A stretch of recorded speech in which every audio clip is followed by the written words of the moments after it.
So let's talk Buffalo Bills. The draft, you said they're getting good grades. They have one pick in the first round and moved up a couple spots to get it.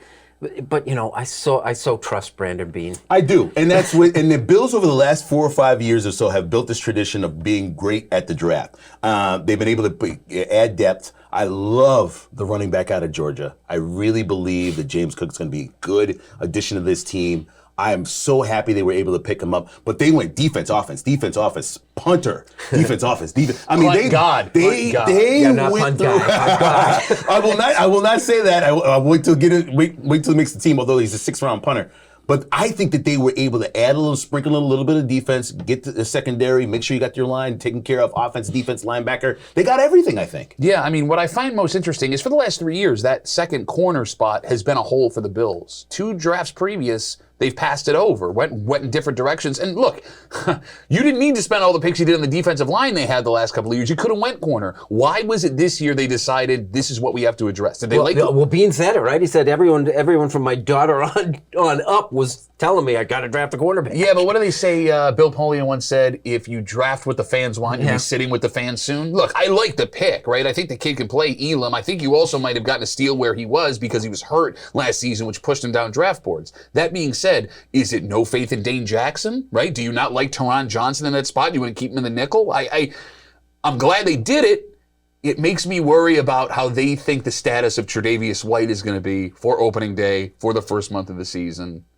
But if he works out, you've got 2 dynamite corners for the next 3 or 4 years. Things sort of fell into place for him, too. I mean, to take him at his word, I went to this town meeting that they had on the Sunday following the draft, and he said that the kid that they picked was the last guy with a first-round grade left on the board, which is why he moved up to get it. But look at where the Bills were picking, and look at the different choices that they had. It's not you're going to get the top tier of anything that you want, whether it comes to the secondary, defense, offense. It doesn't matter. I think they did their homework. They know exactly where they want to plug holes. There is concern over White. I was worried about that too. But now you have a little bit of depth there. This is really for guys that are going to play later on in the season to see if they can step up. I think if you stay healthy during camp, you'll be fine. But this is really for the middle of the season where guys start to pop up injured. That, and also, eventually, we've talked about this, they're going to have salary cap issues. Yeah. This is where you solve them. With kids you're bringing up that you don't have to pay a lot, that when you have to start picking veterans off your roster to get to the salary cap, you're not killing yourself. You're absolutely right, but that's the other weird part about this, right? Because the corner, absolutely fine. You get a 5-year corner at rookie salary, that's fantastic.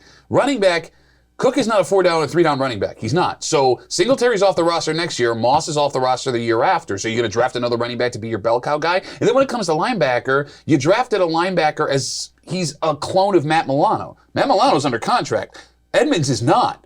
He's done after this season unless you want to pay him and sign him, which the questions are whether the Bills want to do that. I thought the Bills would go more that route, and we're going to see through the draft who they didn't want next year.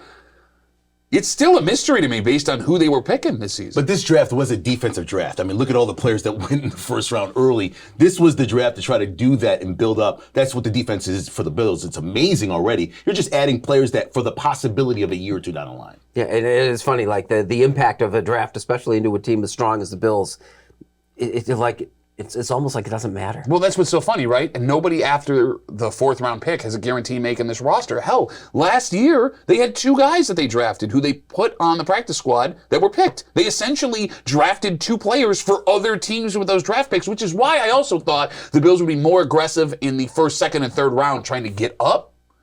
Not as aggressive as I thought they'd be. Yeah. Last thing, the punt god, did he give that name to himself? No, he said it makes him uncomfortable, but he's just going to go with it. But I guess you kind of have to say that when they're comparing you to a deity, right? Yeah, because you can't do it. You cannot assign yourself a nickname. No, I agree with you there, but it seems it's happening more. People are just giving themselves nicknames. I don't like it. What happened in my America? Old school basketball rules is you cannot create your own nickname. So if you got a nickname on the court or you got a nickname on the ice, that was given to you. You don't give yourself a name. Future old head comment right there. Yeah. Where's my America?